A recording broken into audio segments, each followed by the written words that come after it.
Our beloved Boss Mike Cervera.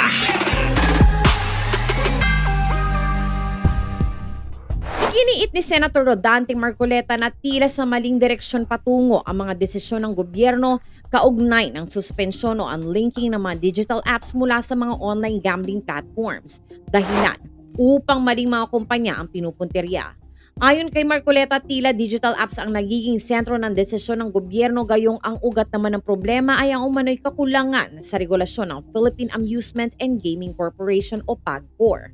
Parang sila ngayon ang nagigisa eh.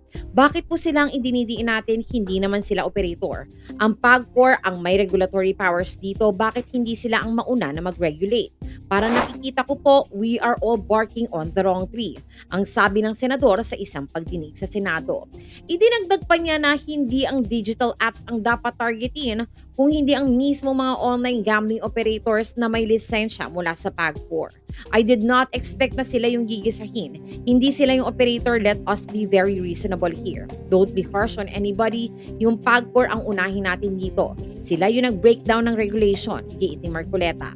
Sa naturang pagdinig, iminungkahi rin ng senador na dapat maglabas ng kautusan ang Bangko Sentral ng Pilipinas upang pansamantalang itigil ang anumang koneksyon ng mga digital apps sa mga online gambling sites.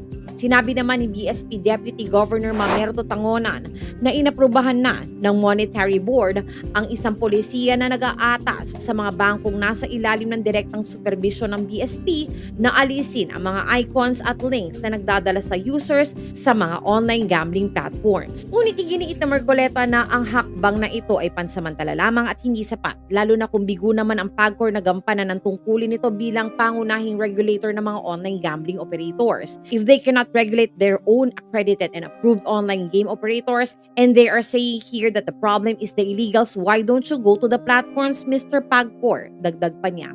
Kinuwestiyon din ng senador ang mismong layunin ng patakaran ng PAGCOR. Binigyang diin niya na ang kakulangan sa tiwala sa regulasyon ng ahensya ang isa sa mga dahilan kung bakit dapat pag-isipang mabuti ang pagpapatupad ng total ban sa lahat ng uri ng online gambling, mapaligal man o iligal.